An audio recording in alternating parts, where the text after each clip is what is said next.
Kemenangan kedua berhasil diraih timnas Indonesia di kualifikasi Piala Dunia 2026 zona Asia Grup C. Bahrain harus pulang tanpa poin setelah timnas Garuda menang 1-0 di pertandingan ke-8 Grup C. Stadion Gelora Bung Karno bergemuruh saat Ole Romani mencetak gol cantik di menit 24, memanfaatkan umpan matang Marcelino Ferdinand. Gol sematawayang Romani sudah cukup memberikan kemenangan bagi tim Garuda untuk mengamankan posisi keempat klasemen. Dari 8 pertandingan, Indonesia punya 9 poin, hasil 2 kemenangan dan 3 kali seri. Jepang memimpin klasemen dan sudah dipastikan lolos ke putaran final Piala Dunia 2026. 2 laga sisa akan menentukan langkah Indonesia menuju Piala Dunia, yakni melawan Tiongkok dan Jepang. Pelatih timnas, Patrick Kluivert, cukup puas meskipun seharusnya timnas bisa mencetak lebih banyak gol. Hasil ini pun menjadi kemenangan pertama Kluivert sebagai pelatih timnas Garuda. Ia turut memuji penampilan Romani, Rizky Ridho, hingga Joey Pelupesi. Ridho played a fantastic game, really impressive.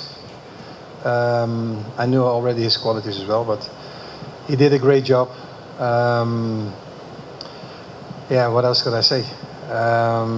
He deserved to play as well, and he's got a bright future, of course. But I'm really happy with his performance this evening. Sementara pelatih Bahrain mengucapkan selamat untuk kemenangan Indonesia. I can say first, congratulations for Indonesia for the win. The result was 1-0 from my side. I'm a little bit upset just with this result because I think we deserve minimum to be draw this game. Masih ada 2 laga sisa yang harus dihadapi timnas Indonesia. Bukan laga mudah, karena timnas akan menghadapi Tiongkok pada 5 Juni dan selanjutnya bertandang ke Jepang pada 10 Juni 2025. Tim Liputan, Kompas TV.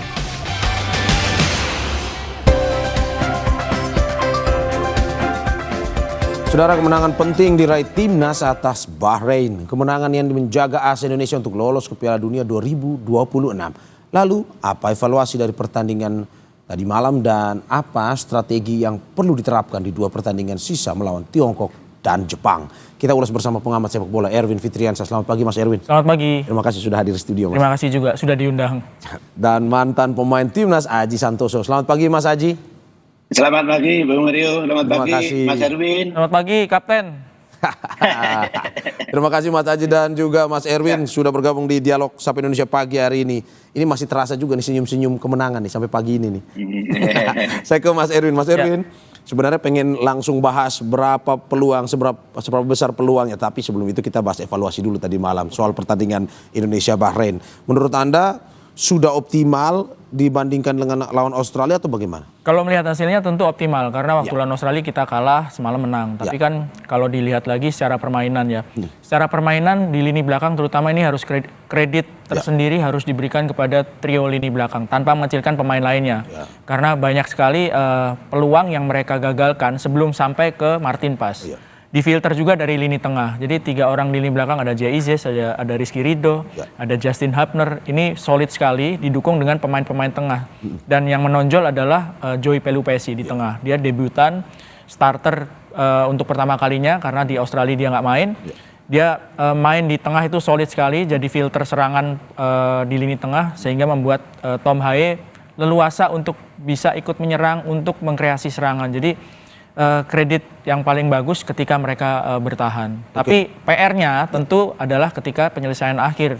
Kalau misalnya peluangnya Eliano ataupun Marcel itu jadi gol 3-0 kita bisa unggul. Nah, ini kita tetap bersyukur karena unggul, tapi ada tetap ya PR-nya di penyelesaian akhir. Oke, melihat terlepas dari peluang-peluang emas yang memang akhirnya gagal dimanfaatkan, tetapi menurut Anda dengan menciptakan peluang emas itu permainan Indonesia semakin lebih intensif, lebih optimal ya? Ya, apalagi kalau mengingat bahwa ketika menghadapi Australia kan menguasai permainan tapi malah kebobolan 5 gol, hanya bisa mencetak 1 gol. Sampai akhir pertandingan waktu lawan Australia itu possession sekitar 60-40 ya, 60 sampai 30 sekian dibandingkan Australia. Semalam possession kalah.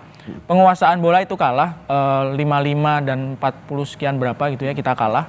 lalu operan juga kalah, Ya. operan sukses juga kalah, jumlah tendangan ke gawang itu sama. Jadi dalam aspek serangan itu Indonesia sebetulnya kalah, tapi bisa bermain lebih efektif. Aspek bertahannya yang bagus, interceptnya lebih banyak, lalu halauannya juga lebih banyak, clearance-nya lebih banyak. Jadi kelihatan sekali di sektor defending itu Indonesia improve sekali semalam.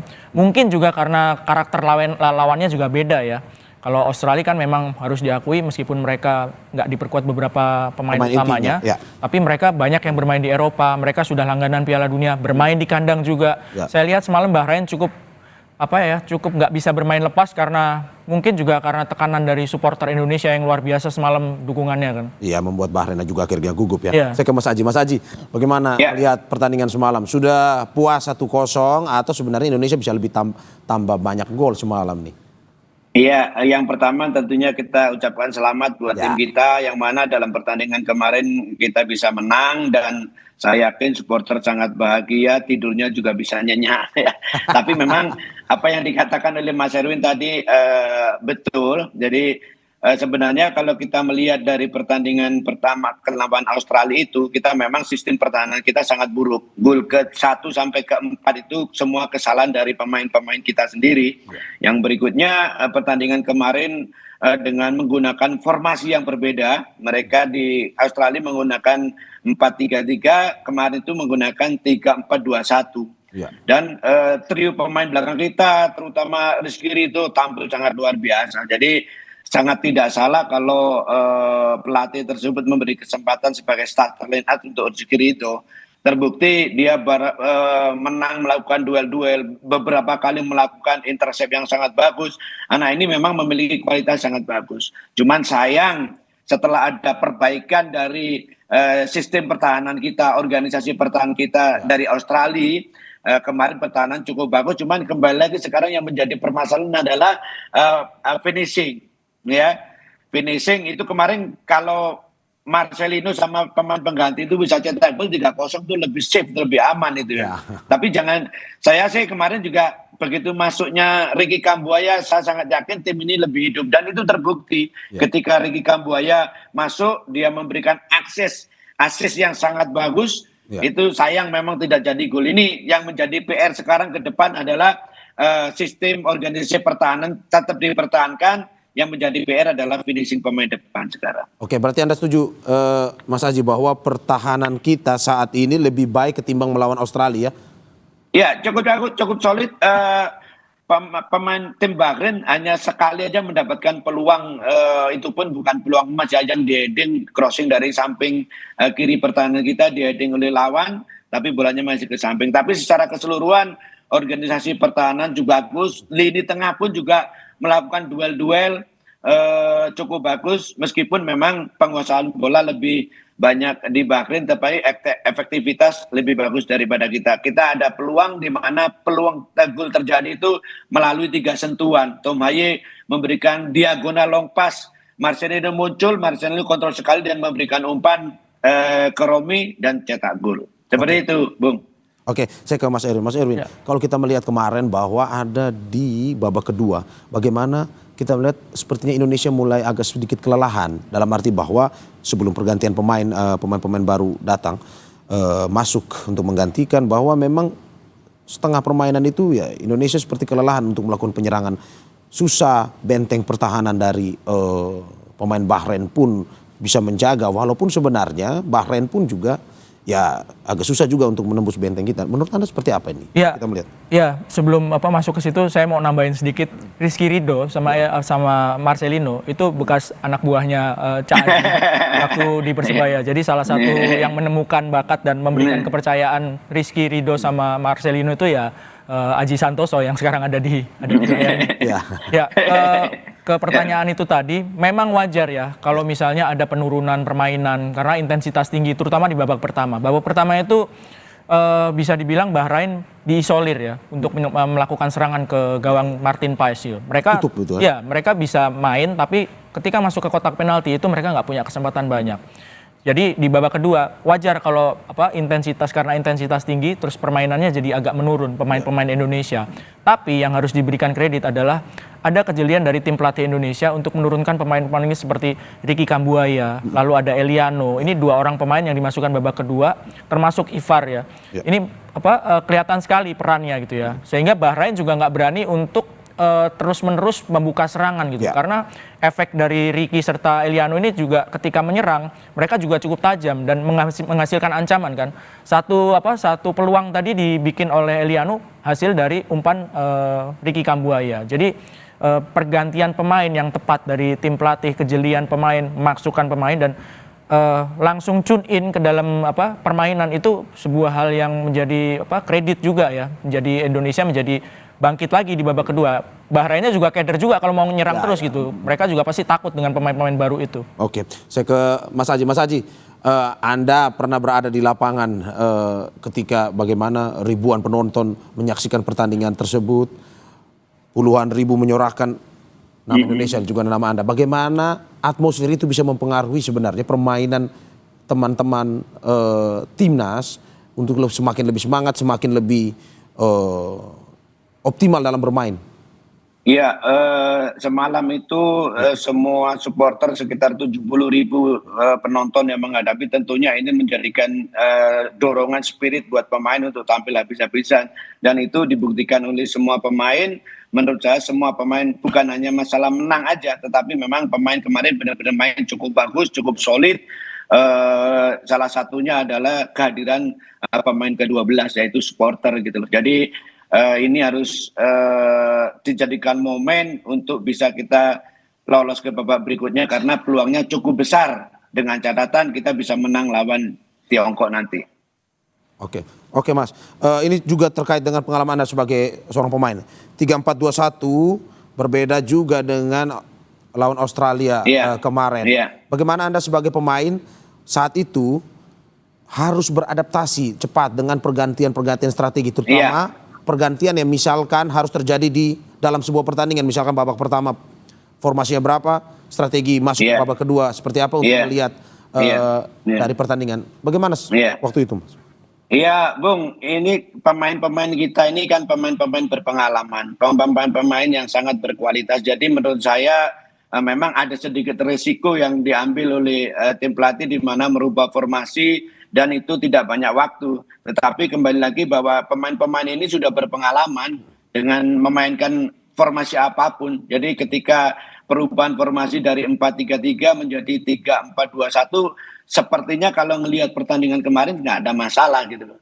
Meskipun ini menurut saya pasti melalui analisa tim analis dari timnas kita, juga melihat dari cara bermain lawan, akhirnya pelatih-pelatih kita mengambil keputusan untuk merubah formasi permainan. Jadi menurut saya kalau kualitasnya bagus itu main formasi apa aja sebenarnya tidak terlalu bermasalah. Tinggal lebih efektif mana kita menggunakan formasi 4-3-3 atau 3-4-2-1 lebih efektif mana gitu. Saya lihat kemarin kita menggunakan 2 gelandang serang ya. Si Marcelino sama Rawat Mangun ya, tidak menggunakan di sayap meskipun dia di sayap tapi lebih banyak masuk ke tengah. Yang itu yang membuat space di pertahanan mereka back kiri back kanan banyak kosong, dan itu terbukti ketika gol terjadi itu karena tidak ada pemain belakang lawan yang berada di posisi back kiri, sehingga Marcelino dengan luasa mendapatkan bola dan memberikan umpan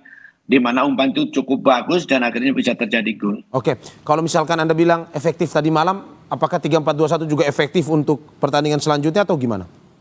Ya, tentunya salah satunya melihat dari cara bermain lawan. Tapi menurut saya tim ini sebenarnya memang sudah terbiasa ketika pelatih STY terbiasa menggunakan 3 center back gitu.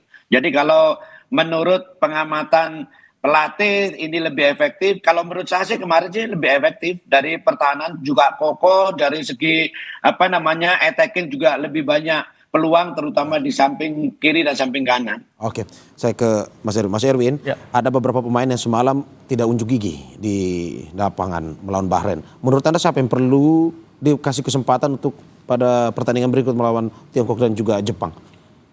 Masuknya pemain cadangan seperti Ricky Kambuaya serta Eliano Ya. dan mereka bisa langsung tune in, Tune in, bisa ya. membuat peluang. Peluang emas ya. Itu dalam hal positif ya. Ini bisa membuat tim pelatih bingung karena pilihannya kan semakin banyak. Semakin banyak. Ya, ini positif buat timnas. Jadi ini kan pertandingan berikutnya kan tanggal 5 Juni, masih lama. Sama 10 Juni lawan China, 5 Juni di Jakarta, 10 lawan Jepang. Masih banyak kemungkinan yang bisa terjadi, apakah cedera, apakah tidak fit gitu ya. Tapi positifnya adalah pemain-pemain yang dimasukkan sebagai pemain cadangan semalam, pemain pengganti, itu bisa langsung masuk dalam atmosfer pertandingan dan mereka memberikan impact yang cukup besar gitu ya. Ada Ivar Jenner juga ketika masuk ke dalam lapangan juga memperkuat lini tengah ketika Tom Hai ditarik keluar. Jadi pilihannya semakin banyak dan semoga mereka bisa tetap fit gitu di menjelang tanggal 5 ini, 5 Juni. Masih cukup lama sih. Oke, banyak yang menanti-nanti termasuk Emil Audero. Apakah perlu untuk menjaga, berikan menit bermain untuk bisa bermain bersama timnas atau gimana? Ya, Emil Audero ini dinaturalisasi ini kan membuat posisi Martin Paes ini menjadi tidak aman dalam hal positif juga ya. Ada saingan baru gitu ya. Dan sebelum menghadapi Bahrain semalam kan sebetulnya ada kabar bahwa kayaknya Emil Audero bakalan dikasih kesempatan nih gitu.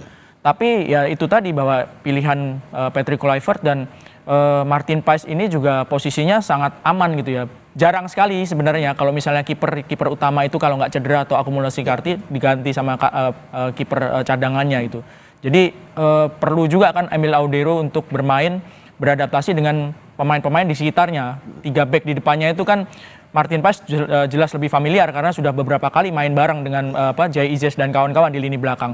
Mungkin itu pertimbangan yang dipakai oleh tim pelatih sehingga Emil Audero belum diturunkan di pertandingan malam tadi. Oke, kalau melihat non teknisnya misalkan komunikasi dan segala macam terkait dengan antara pelatih dan juga para pemain, menurut Anda sudah semakin optimal atau sudah semakin itu harus perlu ada perbaikan dalam arti bahwa ini bukan hanya strategi tapi hal-hal non teknis pun perlu diperhatikan juga. Kalau ngelihat dari pertandingan semalam sih nggak ada masalah ya. Baik Coach Patrick ataupun asisten pelatih lain, ada Alex Pastur, ada Denny Lanzat juga sama-sama memberikan instruksi dengan caranya masing-masing. Saya pikir nggak ada masalah. Dan kalau bicara non teknis sebetulnya setelah kalah lawan Australia itu kan kondisi yang sangat berat dihadapi oleh pemain, oleh tim ya, oleh tim pelatih, oleh pemain. Karena apa? Harapannya kan memetik hasil positif di Australia, tapi malah kalah telak seperti itu. Harus main di kandang sendiri, dukungan penonton itu kalau nggak di-manage dengan baik, dengan mental yang baik, itu kan bisa menjadi tekanan. Nah semalam itu ya sepertinya pemain-pemain bisa memanage mental bertandingnya, menjadikan dukungan itu menjadi sesuatu yang positif, bukan sebagai beban gitu. Jadi faktor non teknisnya itu juga yang memegang peranan sih menurut saya. Oke, saya ke Mas Haji. Mas Haji, untuk melawan Tiongkok persiapan seperti apa yang perlu dilakukan dan lini mana saja dari evaluasi tadi malam yang sepertinya harus menambah daya gedor nih? Iya, yang pertama pertandingannya masih cukup jauh ya, tanggal 5 Juni ya kalau nggak salah ya. Tentunya ini punya punya waktu untuk memperbaiki tim ini. Menurut saya sih dengan formasi kemarin itu cukup bagus kalau kita ngelihat hasil dan cara bermain juga oke. Menurut saya berarti ini tinggal dimantapkan lagi karena kemarin waktu pulang dari Australia kan waktunya kan tidak banyak, paling latihan hanya 2-3 kali. Itu pun latihan pertama pasti melakukan recovery training karena kondisi pemain masih dalam kondisi yang capek kan, banyak asam laktat setelah bermain dengan Australia. Menurut saya ini komposisi ini perlu dipertahankan dan perlu dipertajam, perlu dimatangkan. Baik bagaimana organisasi pertahanan, baik bagaimana organisasi penyerangan, baik bagaimana kalau kita lagi possession.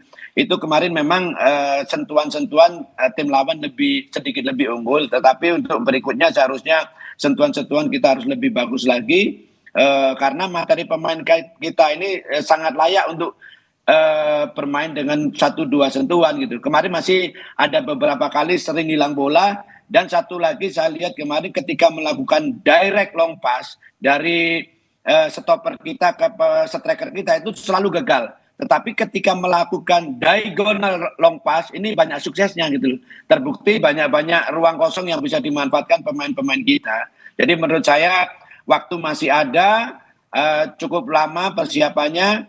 Nah ini harus dipermatang lagi, dipertajam lagi untuk lebih matang lagi ketika menggunakan formasi yang sama dengan pertandingan semalam. Begitu juga dengan pemain-pemain pengganti yang semalam sudah semakin optimal. Artinya kualitas pemain pengganti terutama Ricky Kambuaya itu menurut saya tidak kalah dengan pemain-pemain starting line up. Terbukti ketika Ricky Kambuaya masuk dapat peluang memberikan assist yang sangat bagus, ketenangan dia, bagaimana dia running behind opponent, lari di belakang pertahanan lawan, dapat bola, bagaimana dia delivery ball yang sangat sempurna, hanya saja finishing touch yang perlu diperhatikan. Oke, kalau dari sang kapten tadi malam bagaimana memimpin rekan-rekannya? Ya, kalau memang menang ini semua kelihatan oke semua ya Mas. Ya, tapi memang kita harus apresiasi mereka. Tidak hanya kapten aja, semua pemain tampil cukup bagus. Hanya saja itu tadi sih, seharusnya kita menang 3-0. Marcelino 1 sama kalau kita 3-0 tidur lebih nyenyak semalam itu. Kalau 1-0 kemarin masih sempat deg-degan gitu. Karena begitu lama bisa cetak gol, kita seri. Kalau kita kemarin seri, peluang kita hampir tidak ada gitu. Hampir berat gitu. Tapi ketika ini menang, peluang kita sangat terbuka lebar, tergantung dari nanti pertandingan melawan Tiongkok. Seperti itu Bang Merir. Saya ke Mas Erwin. Bagaimana melihat di atas kertas melawan Tiongkok? Ya kita kesampingkan Jepang dulu. Ini Tiongkok dulu karena paling dekat. Kalau melawan Tiongkok, kesempatan kita, peluang kita? Kondisinya gini, menghadapi Tiongkok ini kan pertandingan kedua ya. Sebelumnya kita pernah menghadapi Tiongkok di kandang mereka. Dan waktu itu kondisinya adalah Tiongkok habis kalah berturut-turut 3 kali sebelumnya. Sementara mentalnya lagi jatuh waktu itu. Sementara Indonesia nggak pernah kalah, lawan Arab seri ya kan, lawan Australia seri, lawan Bahrain hampir menang, akhirnya 2-2. Ketika menghadapi Tiongkok, itu semua pendukung itu bayangannya wah kita bisa menang nih lawan Tiongkok, mereka habis kalah terus nih 3 kali. Kondisinya mungkin mirip seperti sekarang ya. Tiongkok habis kalah lawan Australia. Posisinya ada di dasar klasemen, sementara Indonesia habis menang lawan Bahrain. Posisinya ada di peringkat 4. Poinnya juga ada selisihnya. Nah, ini yang harus diwaspadai. Tidak boleh faktor non teknis bahwa Tiongkok nih lawan yang ringan nih. Ini yang harus dihadapi Indonesia lawan Tiongkok di Jakarta. Tiongkok habis kalah juga lawan Australia. Kondisi non teknis seperti ini yang harus diwaspadai ya, menganggap remeh lawan ataupun apapun itulah ya. Itu yang harus diwaspadai karena Indonesia juga belum aman. Di posisi 4 pun belum aman gitu. Kalau misalnya kita memetik hasil yang buruk terus Bahrainnya sekarang menang, Bahrain lawan Arab Saudi di kandang sendiri. Kalau mereka bisa menang ya. Ini Tiongkok di dasar klasemen, ini menjadi pengaruh juga untuk mental mereka, di mana kita juga berada di posisi 4, lebih di atas ya, lebih merasa di atas kertas kita lebih merasa diunggul. Tiongkok 2 kali menang, salah satunya menang lawan Indonesia ya. Waktu lawan Indonesia di kandang mereka bisa menang 2-1 ketika mereka habis kalah 3 kali malah menang lawan Indonesia yang waktu itu Indonesia belum pernah kalah. Jadi kondisi itu yang nggak boleh dianggap remeh oleh Indonesia sekarang ini. Dan haruskah ada perubahan strategi atau tetap dengan 3-4-2-1 tadi malam atau bagaimana? Yang pertama tergantung ketika menjelang pertandingan siapa yang fit, ya kan. Terus yang kedua bagaimana analisa dari Coach Patrick dan kawan-kawan dan staf lainnya harus pakai strategi apa. Tapi saya pikir dengan hasil semalam, dengan formasi seperti semalam, paling tidak formasinya ya. Formasinya itu menurut saya pemain-pemain yang ada itu lebih familiar dengan formasi 3-4-2-1 atau 3-4-3 ya. Jadi lebih familiar, lebih kelihatan lebih lepas mereka bermain ya. Saya berharap sih tidak ada drama-drama seperti kita lawan Tiongkok di kandang mereka gitu ya. Ketika Tom Hai nggak dimainkan gitu ya, tapi ketika main menjadi pemain pengganti malah mencetak gol, kan ada pertanyaan-pertanyaan gitu kan. Dan seberapa besar peluang untuk bisa lolos, dalam arti bahwa hitung-hitungannya seperti apa jika lawan Cina menang? Singkat aja Mas, jika lawan Cina menang hitung-hitungannya seperti apa, dan apakah Indonesia masih punya peluang besar itu? Peluangnya cukup besar sekarang ya. Asalkan lawan Tiongkok nanti menang. Kita oke lah nggak ngelihat lawan Jepang dulu karena step by step. Tapi sekali lagi lawan Tiongkok itu mutlak harus menang kalau misalnya mau mengamankan posisi 3 atau 4. Karena harus diakui menghadapi Jepang itu laga yang super berat. Mereka main di kandang sendiri. Meskipun sudah lolos, mereka juga nggak mau kan, nggak mau kehilangan poin juga kan ya. Jadi lawan Tiongkok harus menang. Kalau misalnya menang, peluangnya untuk lolos untuk ke babak 4 ya, untuk mengamankan posisi 3-4 cukup terbuka. Cukup terbuka ya. Oke, saya terakhir ke Mas Aji. Mas Aji, bagaimana melihat pertandingan melawan Cina nanti? 3-4-2-1 perlu dipertahankan atau ada racikan baru? Iya, tentunya kalau melihat permainan kemarin sih tidak ada salahnya untuk mempertahankan, tetapi tentunya itu setelah setelah tim analis menganalisa efektifnya seberapa jauh kan begitu.